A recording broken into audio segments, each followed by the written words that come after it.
It's really my pleasure to introduce Marta Abalos today for this special seminar on Friday. Thanks everyone for coming. Some of you already know Marta, but I will introduce her anyway. So she got her PhD in 2014 from Universidad Complutense de Madrid. And in 2014, she was a postdoc in a laboratory of meteorology at dynamics. It's in French, I don't know, I think it's easier. She was working with Bernard Legras. And in 2015, as some of you might know, she came to NCAR as a postdoc working with Bill Randall. And since 2017, she's a research fellow at the Universidad Complutense de Madrid.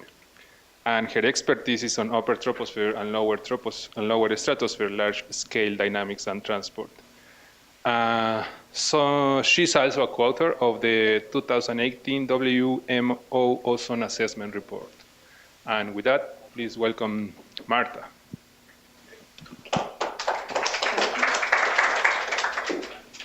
Right, hello, can you hear me through mic? Yeah, okay. Okay, great. So thank you, Ivan, for the introduction, and thank you for being here on this Friday afternoon.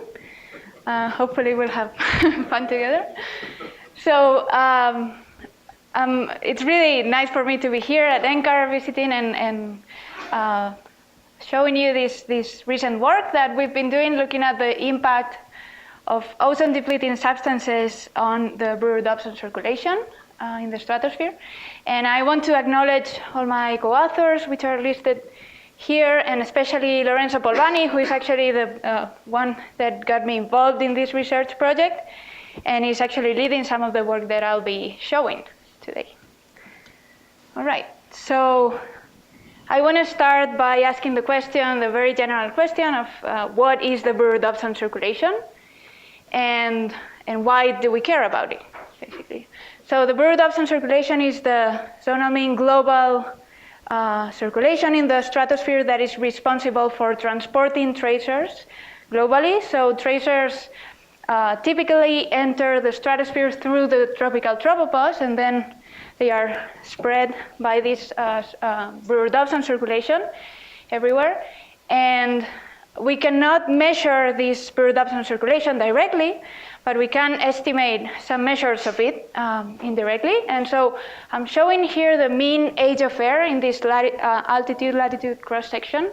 The mean age of air derived from satellite measurements of SF6, so we can derive this age of air from long-lived tracers.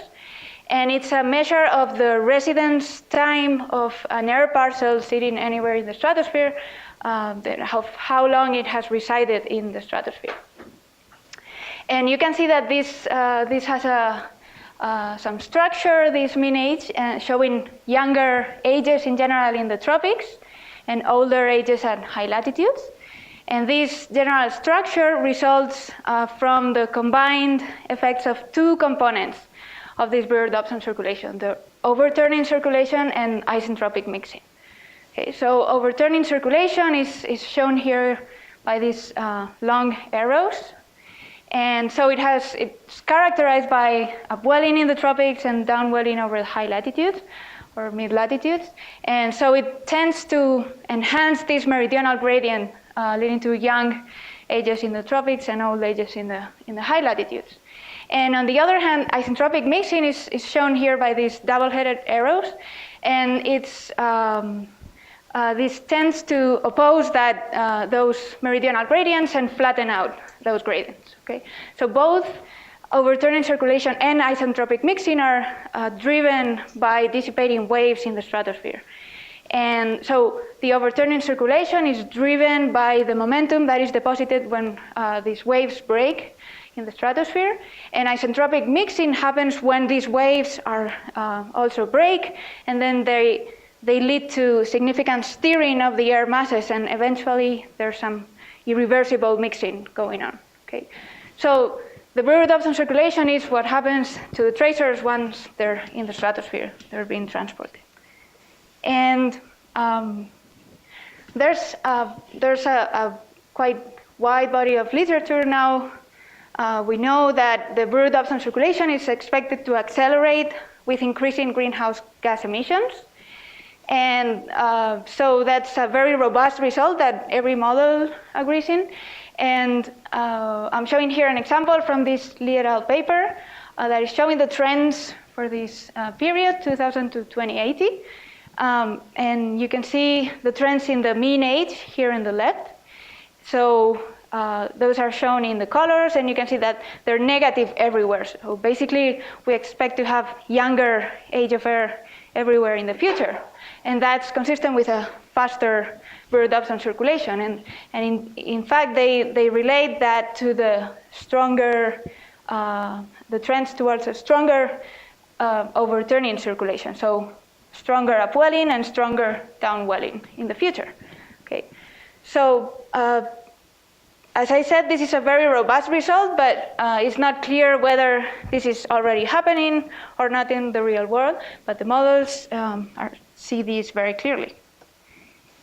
But now, in addition to emissions of greenhouse gases, we've also been emitting a different type of substances, which are the ozone depleting substances, or ODSs. So I'm showing here time series from 1960 to 2100 of concentrations of CO2, which is a major greenhouse gas, and ODSs in the global concentrations in the stratosphere here.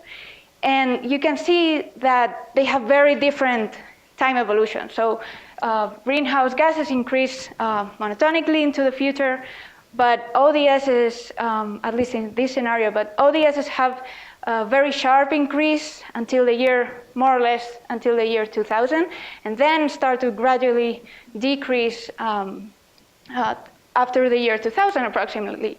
And that's thanks to the Montreal Protocol, which banned the emissions of CFCs throughout the world. And so these two very different time evolutions provide very clear fingerprints distinct fingerprints of these two anthropogenic forcings on the climate. Okay. So there have been actually a number of works before that looked at the impacts of ODSs on the Brewer-Dobson circulation trends. And I'm showing here a couple that I like particularly. So this one, this is a paper from Oman et al. In 2009. And they showed that they compute the contribution of the changes of the total changes in age of air, the trends in age of air for the past decades. They compute the contribution due to changes in ozone to those trends. And they conclude that over the last decades, ozone has been the main factor causing decrease in mean age. So a very strong impact here. And in contrast, this other paper by McLanders et al. In 2010, they find that ozone depletion is actually causing only seasonal changes in the Brewer-Dobson circulation, which actually in the annual mean cancel each other, and we end up with very small response in the annual mean. So they argue that these seasonal changes are associated with a delay in the breakup of the polar vortex in the southern hemisphere that is a known response to the ozone hole. So the ozone hole over the Antarctic causes cooling in the polar lower stratosphere, and that leads to stronger westerly winds that last longer through the spring and into the summer in this region. And we can see this in this plot showing transition to easterly, so going from winter westerlies to summer easterlies here as a function of day of the year and altitude level. And you can see that in the previous decades, this was happening at these dates, but in the more recent decades, it's been delayed. And this delay, they attribute that to the impact of ODSs. Okay, so the main motivation here for our studies is that even if some of these previous works have demonstrated their significant impacts of ODSs on the BDC, still these substances are not considered generally like primary drivers or key drivers of the Brewer-Dobson circulation trends. And this is in contrast with greenhouse gases, which everyone thinks about them as key drivers of the BDC. Okay, so Okay, so for the results part of this talk, I divided that into 3 parts. So in the first one, I will try to convince you that ODSs are actually key drivers of the Brewer-Dobson circulation trends. And I'll do that showing results from WACAM and also other chemistry climate models. And then in the second part, I will look at 2 different pathways through which the ODSs impact the BDC. And finally, I'll look a bit more in detail at how the ODSs have contributed to the past trends that we have already seen in the Brewer-Dobson circulation. Okay. All right, so for the first part, I'm going to use runs from CSM WACAM with the fully coupled ocean, so fully coupled model, so with ocean and ice and all the model components are actively interacting. And these runs were actually carried out for the CCMI project. And we're going to use 3 different run setups. First, the all forcing run setup, which is our reference run and has all forcing in it. And then 2 sensitivity runs, which are the fixed ODSs and the fixed greenhouse gases. And these are just exactly the same as the all forcing run, but fixing the concentrations, the emissions of ODSs to 1960 levels, or the concentrations of greenhouse gases, in this case, to 1960 levels. Okay. So, and then throughout the talk, I will refer to the past and the future as 2 different periods, which are actually pre-2000 and post-2000, because that's roughly when the periods when ODSs increase and decrease. Okay, so that's what I will mean by past and future. All right, so here are the trends in age of air from these all forcing runs from WACAM. Okay, so I'm going to show all the time ensemble means of a different number of ensemble members, so in this case 3 members. And so I'm dividing here the trends into the 2 periods, past and future. So you can see that there, in both cases, the trends in age of air are negative, as we expect, but you can see that they are much stronger in the past, so before 2000 than after 2000, okay? And we want to understand why, and so we can use the sensitivity runs for that. And if you look at the trends in age of air in the fixed ODSs and fixed greenhouse gases, you can see that they are overall similar, of similar magnitude, and that means that each of these forcings are contributing to approximately half of the total trends that we're seeing for the past, okay? While for the future, we still have, if we fix the ODSs, we have very similar trends to what we had in the past. And that's because when we fix ODSs, we're seeing mostly the greenhouse gas effect, and greenhouse gases are just linearly increasing or monotonically increasing. But in the fixed greenhouse gases case, we're seeing the ODS impact. And so we're going from increasing ODSs, which lead to this age reduction, to actually opposite trends, okay? Or very near 0 or slightly positive trends, okay? So that's why we end up with much smaller trends in the future than we had in the past.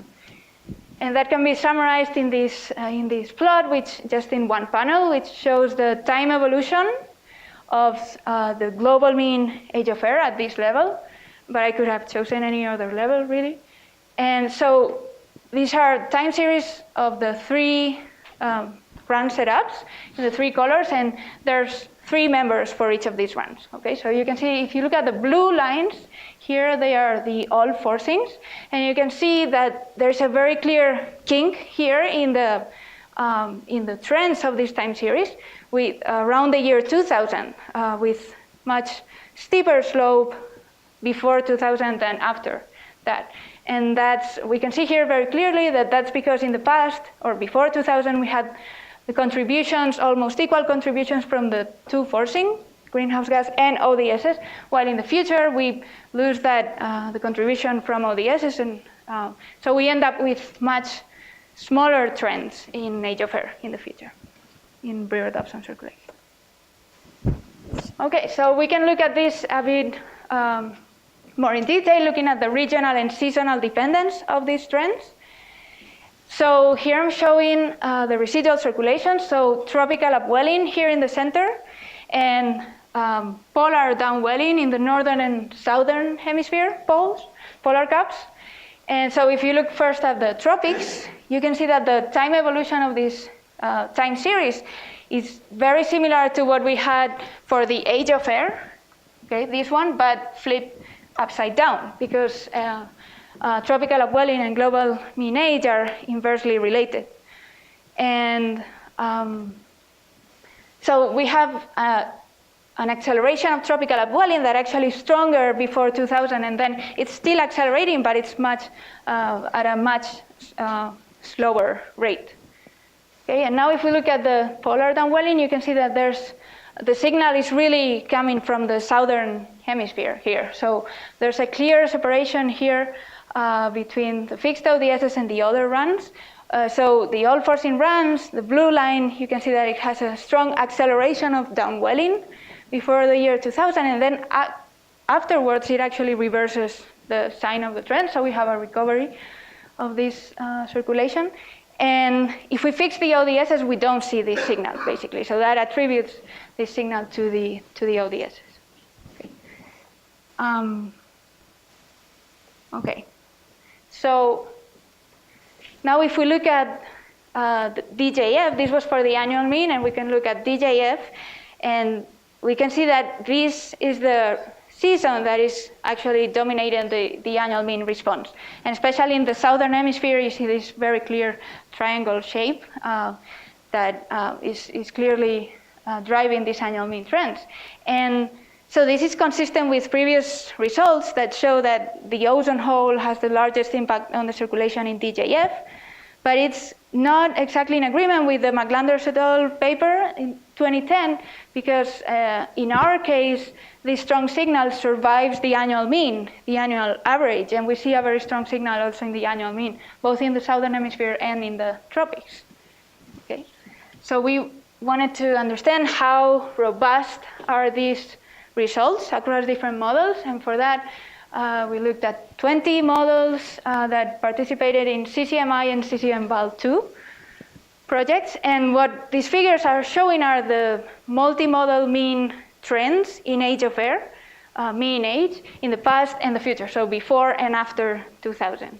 Okay, and what you see is that the multimodal mean shows very similar result to WACAM, so the trends in the past are stronger than the trends in the future. And this is about a factor of 2 in the reduction of the trends. Okay. So there is good agreement, and there is a significant decrease in the trend.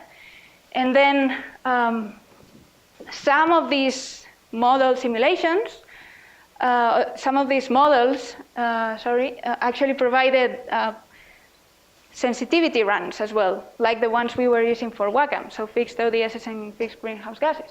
So we can look at those runs to see if the same thing is happening as in WACAM. And so this figure is showing the ratio of future versus past trends in the global mean age of air integrated over the entire stratosphere, basically.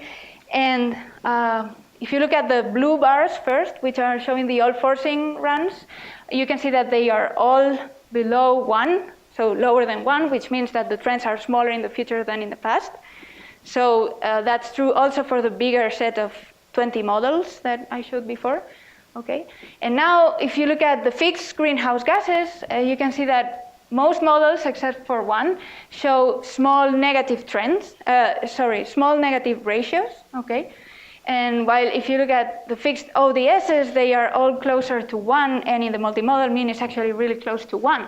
So this means that the trends in the past and in the future, if we fixed ODSs, are just the same, more or less the same. So this really attributes this difference in the trends between past and future to the ODSs very clearly, and it's not only a WACAM result, but it's consistent in other chemistry climate models.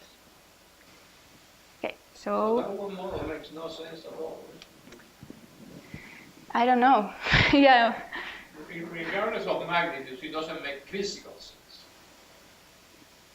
It's not a That, question of being smaller or little. Yeah, because why would decreasing ODS cause a stronger? Right. Yeah, I don't know. Okay, so now moving to the second part of the talk, where we look at the two different pathways. So I don't know if you noticed, but in the slide where I showed some of the previous works, they were all pointing to the ozone depletion specifically as the main driver of, or as a driver, possible driver of Brewer-Dobson circulation trends. But we argue here that it's not really ozone that we should look at, but ODSs, which are the actual external forcings that we can compare to the greenhouse gases.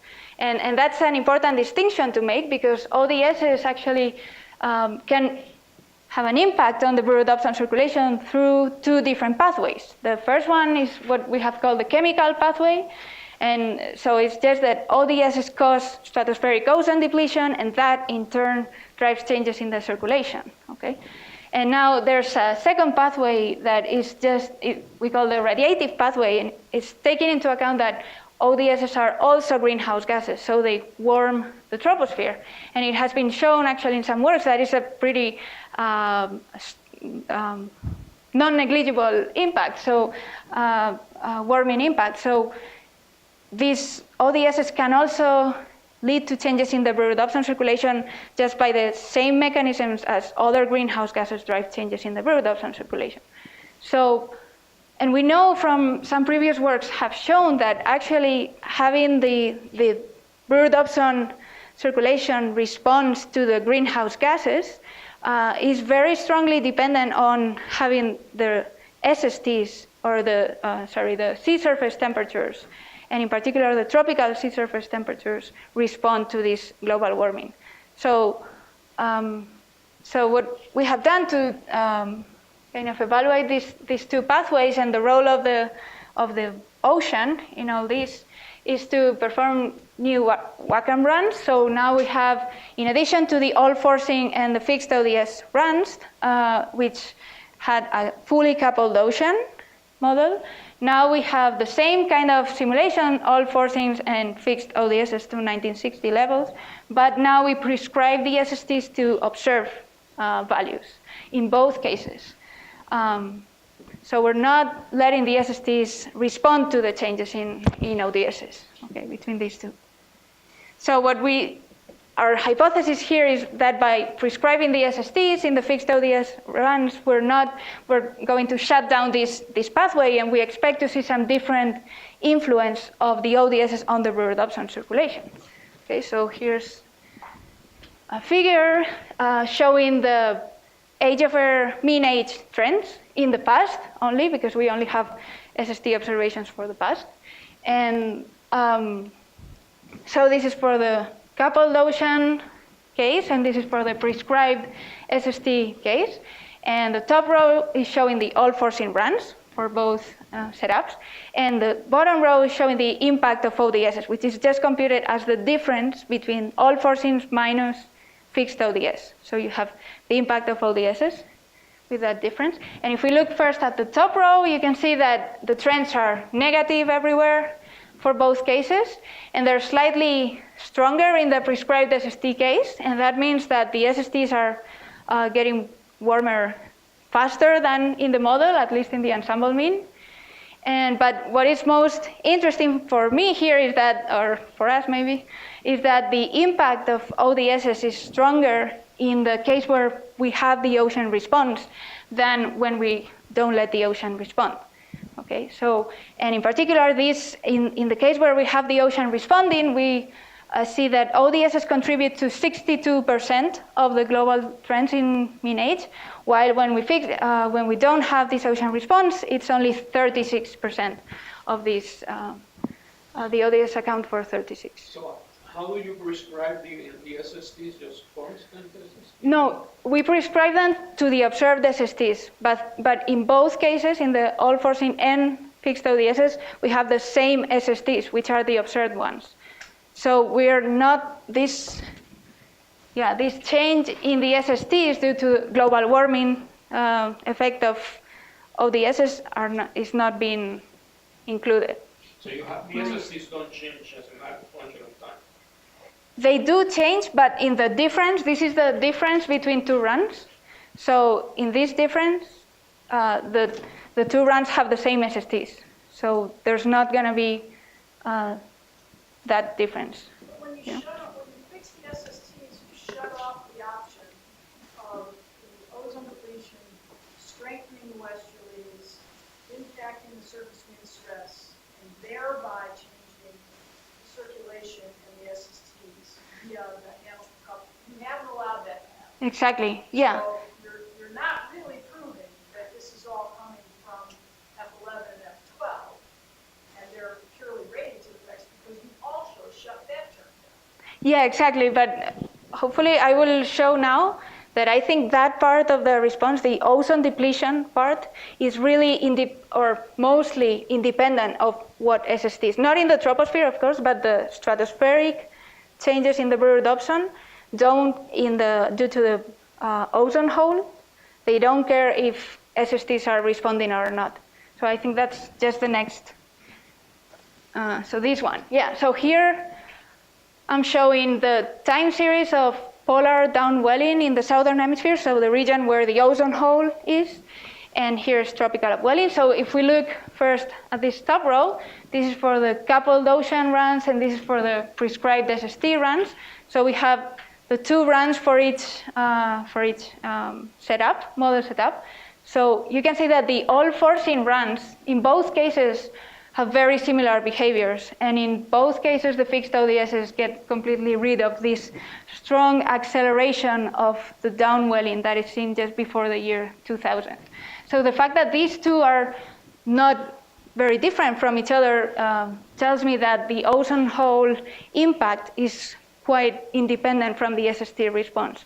While the SSTs are really important for the response of the of this radiative pathway. So we can see that in the tropical upwelling. So the time series of tropical upwelling, this is just what I showed before, but now zooming into this past period. So this is in the fully coupled runs, we have the acceleration in upwelling is slowing down a lot when we fix the ODSs, but this is not seen or much reduced actually when we prescribe the SSTs. Okay, so the tropical upwelling is really sensitive to this response in the SSTs, and this can be seen also very clearly here, which this is showing time series of tropical upwelling for the ensemble mean in the prescribed SST cases. Okay, so for the all-forcing and fixed ODSs, and you can see that they are very similar actually. Okay, only a small change. And in gray, I'm showing the observed SSTs average in the tropics. So you can see that there is a really strong correlation, and actually up to 60% of the variance of the tropical upwelling in the lower stratosphere in these runs is explained by the tropical SSTs.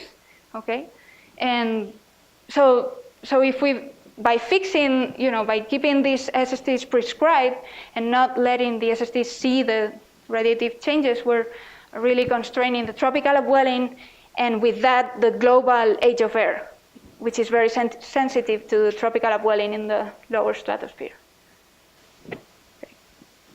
So hopefully, yeah. Okay, so that's all for the second part, and now this final part, I want to look more in detail at how the ODSs have contributed to the past trends. And actually, I have here observed trends, but of course we don't observe the Brewer-Dobson circulation, so we have to use reanalysis. And it has been shown that trends in the Brewer-Dobson circulation from reanalysis are very uncertain. But there is actually the most robust feature that is seen in all reanalysis in the BDC trends in the past is the austral summer trends. So just in the region of the ozone hole, and hopefully I will show here that these robust trends have been due to the ozone hole in the past. Okay, so So since I'm only interested in the ozone hole impact, we're going to look at these prescribed SST runs, which only should have this chemical pathway, and focusing on the season of DJF, because that's when the impact is strongest. And the rest of the plots are going to look like this, all of them with this structure, so showing the JRA55 reanalysis results, then the ensemble mean for the all forcing runs, and then the impact of ODSs, which is, again, the difference between all forcing minus fixed ODSs. And so the colors here show the trends in the residual circulation stream function, okay? So, and the contours show the climatology. So this stream function is, this is just showing clockwise circulation in the northern hemisphere and counterclockwise in the southern hemisphere, okay? And what you see is that we have this region of negative trends in the southern hemisphere in the reanalysis, and this is actually consistently seen in all, in several reanalyses, and I don't know if in all of them, I haven't looked, but it's very consistent and also across different estimates of the circulation. And this is seen also in the model, although the signal is quite a bit stronger in the reanalysis than in the model, but then again, this is a 5-member ensemble mean here, so maybe it's smoothed out. But it's very consistent with what we find in reanalysis, and then we can attribute that with this sensitivity run to the ozone hole, basically. And you can see that in the northern hemisphere, this overturning circulation has different trends in the reanalysis and the model, but these are not statistically significant in any case, and out of the 5 members, not all of them show this. So maybe this is just internal variability showing in these trends. I'm not sure, but what we see is this very clear response in the southern hemisphere. And now these trends in the overturning circulation have to be driven by changes in the wave dissipation. So I'm showing here the trends in the Eliasen-Palm flux and its divergence, which indicate the wave propagation and dissipation.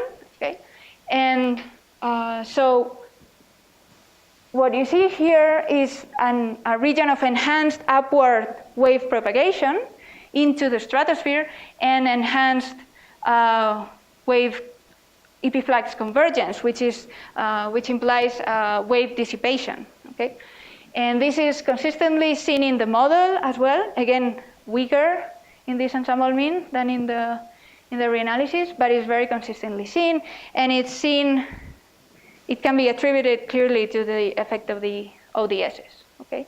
And the reason we have this stronger upward propagation into the stratosphere is linked to this delay in the breakup of the southern hemisphere polar vortex, because because by the end of the 20th century, we have westerly winds in this region where we used to have easterlies.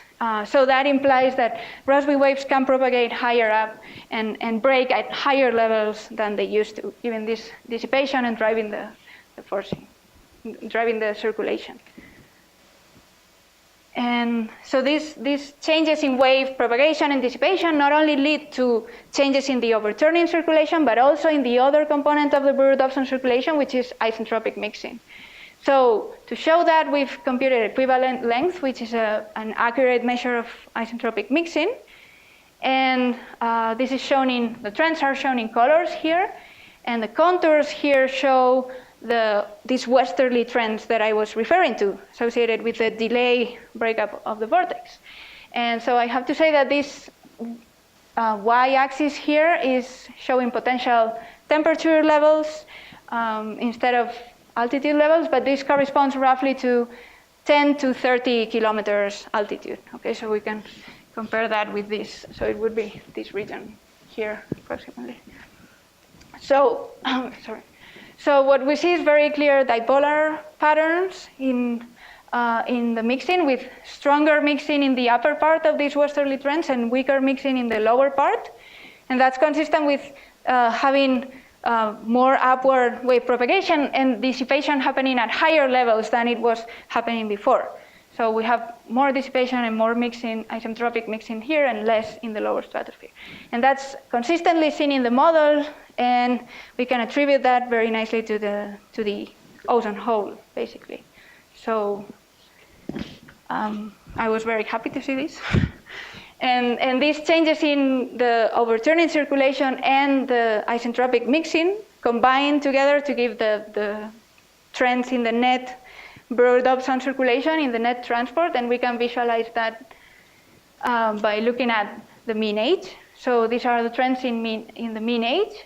And you can see again a pretty good agreement between the model and the reanalysis. And this is actually, I should say that this is not true for other reanalysis. I've only looked at ERA interim, but it doesn't look like that.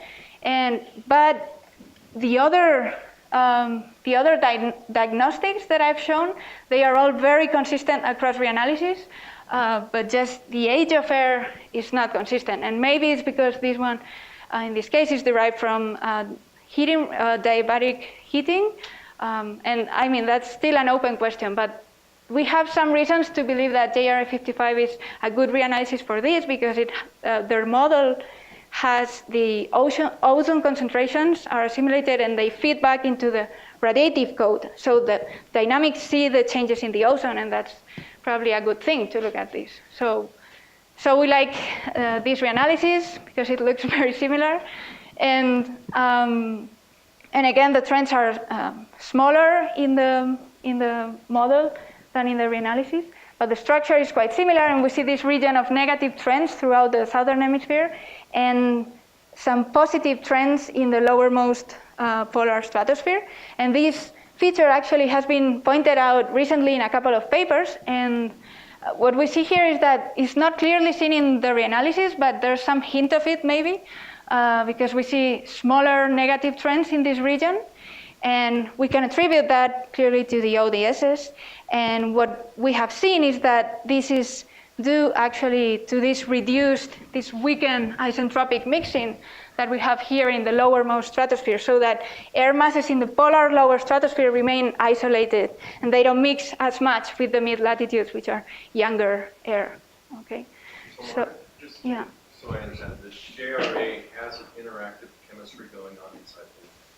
Well, not interactive chemistry. I think they assimilate the ozone, and then their radiative code sees that ozone, and that has an impact on the dynamics. So they describe a time-dependent ozone depletion. Yes. And the radiative code. Yes. Yeah. While other reanalyses like ERA interim have a climatology for the radiative code. Yeah. So that's a difference.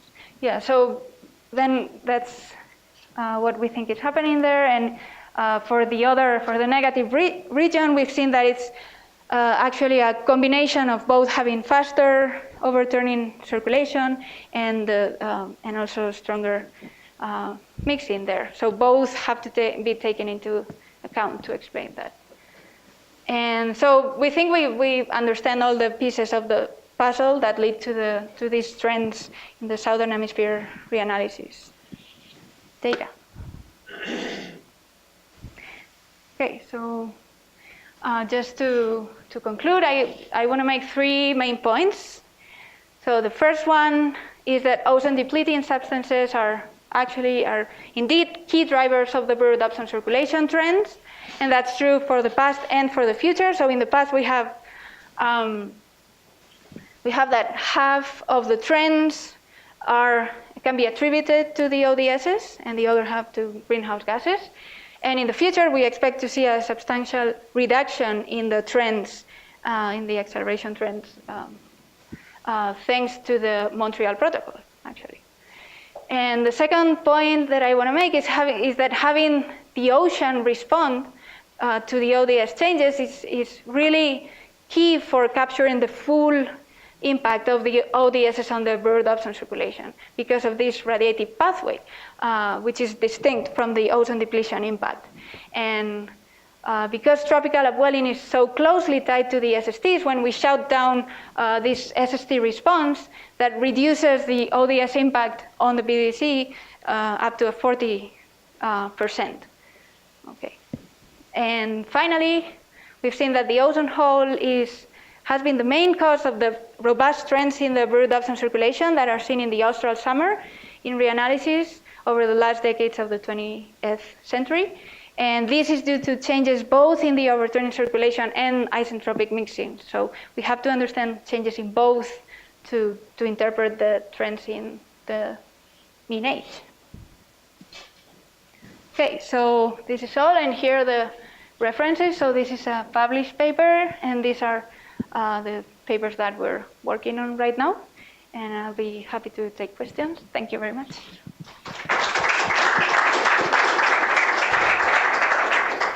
Thanks, Marta. Very interesting. Are there any questions?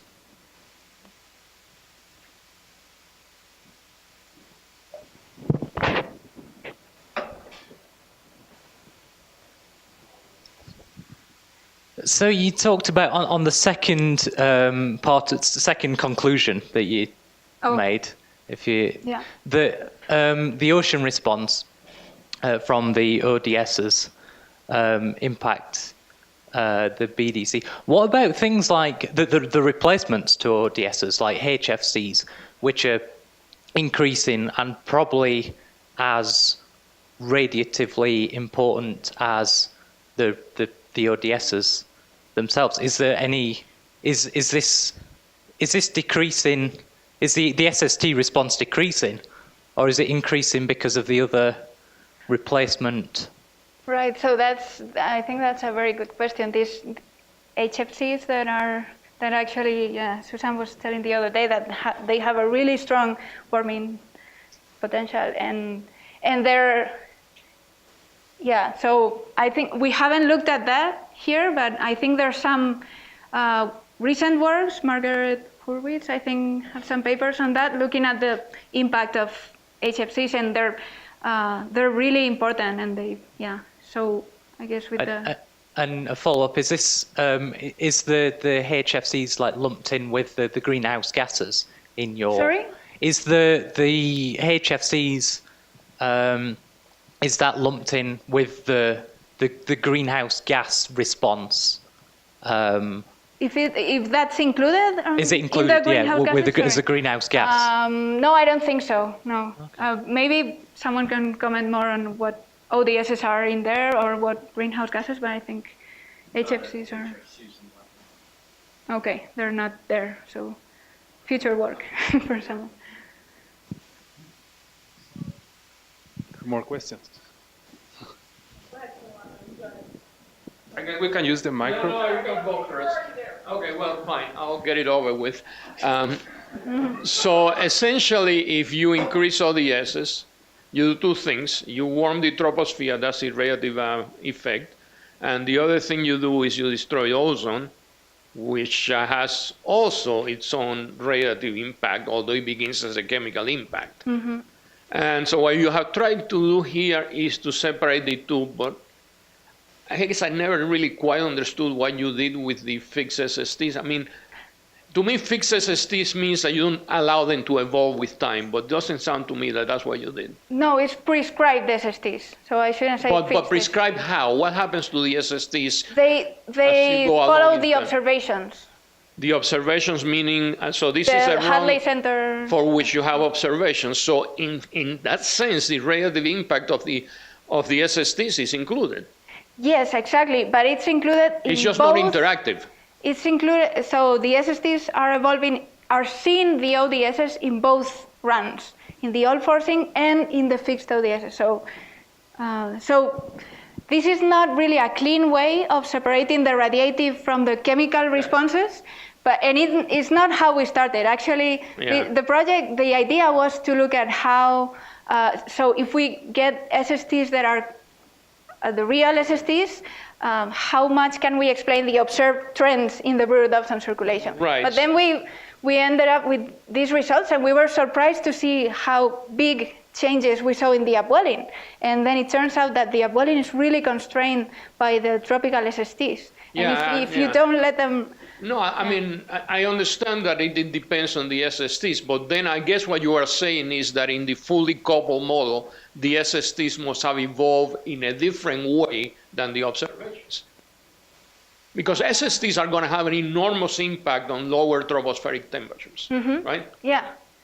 Right? So Yeah. essentially, if you get one result in the case where you follow the observed SSTs and a different result in one in which you let them evolve within the model, that must mean that to some extent the two temperature SST fields did not evolve the same way.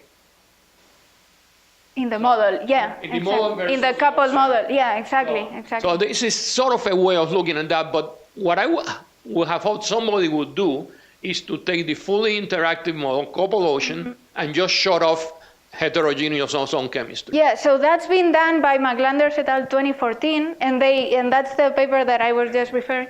So they show a very similar increase in tropical upper tropospheric temperature to the one we show with this fully coupled. So with to the difference that we get in this tropospheric warming between having a coupled ocean and having prescribed SSTs. Yeah. So that, this is an indirect way of separating these pathways. I agree, but it's maybe it hasn't been done with WACAM, but they did it with CIMAM, and it really I would love to made see sense. it done in the context of WACAM, just because Yeah, me if you too. shut off heterogeneous chemistry, you shut off the ozone hole, right? Yeah, And that's so what then they you do only in that have paper. Yeah. what you are calling the radiative pathway and not the other one. Yeah, Okay. that's what they do, and they find this strong warming of the troposphere. Yeah. More questions? Mine was similar to what Rolando was asking. But I guess, I'm sorry, I didn't understand the end of your answer to the McLanders thing. Are you saying that when they shut off heterogeneous chemistry, they did not get the upwelling, or they did in the tropics? So they shut off the heterogeneous chemistry, so no ozone hole, and then they look at the changes in global tropospheric temperature, Right. and they see that it increases in about the same amount than it increases here when we add the coupled ocean. So Okay. yeah, which is not a huge warming, but it's significant. It's about 0.1 Kelvin in the tropical upper troposphere. So yeah, so this doesn't cleanly separate these two pathways, but most of the radiative pathway, I would argue, that is captured by having the SSTs respond. I mean, the ocean respond. Yeah. Hopefully. I mean, the other thing that the greenhouse gases do is they can directly warm the tropical tropopause. They do have a radiative impact at the tropical tropopause, which Yeah. Piers Foster wrote a very nice paper on at one time. So I guess in your fixed SST run, that's still being allowed to happen. Is that right? Yeah. Yeah. Yeah, and so I put this presented this in a slightly misleading way, but what I wanted to show is what happens if we don't let the SSTs respond, basically. Not so much we're gonna specifically target these two pathways. But you have an SST response, it's just not a coupled SST response. I mean, if you are using observed SSTs, they are responding. They have responded. They responded to whatever really happened in the real world. Yes. But it's not like you have a completely flat SST that doesn't change. That will be shutting down the effect of SSTs on tropospheric chemistry. No, but I'm looking at the difference of two runs. So it's the difference of two runs with exactly the same SSTs. So that in that difference there is no change in SSTs. Well, but that's a difference. Yeah. Anyway, I need to, maybe we talk offline. Because Are there any more questions? I'm easily confused these days. Hi. So I was just wondering if you could comment about the comparison to the few observed mean age trends that we have, especially in the early period, because it seems like that's where they're both sort of equally contributing to the mean age trends, and that might be where we have more observed trends. Yeah. So if I could comment on how well they agree. So how well they observed. Well, or yeah, the I mean, like, reanalysis. so the angle at all trend, for instance, that's zero within uncertainty. Oh, the observed, the actual Yeah, the observed age Yeah, I trends, haven't so- mentioned any of that. So. You can believe that stuff. Yeah. So so Yeah, we know what Rolando thinks. we don't understand. Yeah, we don't understand. So observations don't show this acceleration or the Brewer-Dobson circulation clearly. But then we have limited spatial coverage, or when we have global coverage, we have limited temporal coverage. And so I avoided looking at the global, comparing directly the reanalysis and the model in the global perspective, because I think we don't understand well enough, even from reanalysis, the trends in tropical upwelling, for instance, or in global age of air. And I think this specific region of austral summer is really the only place where we can very certainly say that there have been strong trends, and I think they're the most significant thing you find in globally in the trends when you look at reanalysis. And yeah, so I kind of focused in that because I think that's as much as we can say, and I think there's still a lot to understand about the global trends. So Yeah, I mean, it's just interesting because if you, the way they both contribute sort of equally before 2000 suggests that if one, so say the ODS one is more, if you assume that the observed trends are correct, just make that assumption.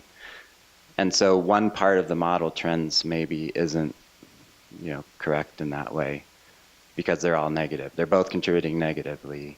But say if it's the greenhouse gas one, then that has more implications for the future, right? Because the greenhouse gas trend is what's changing the stratospheric circulation more in the future. Whereas the ODS related trend is a little more gradual. And so if that's... Yeah, because the ODSs are... Yeah, if there's some more uncertainty in the model trends due to ODSs, that has less uncertainty in the future versus greenhouse gas. Yeah, I'm trends. not So sure anyway, which would be more uncertain. Yeah, well, I don't know either. That's what I'm saying. I can't Because they tell contribute from- equally, from it's this just an analysis. interesting aspect of it. Yeah.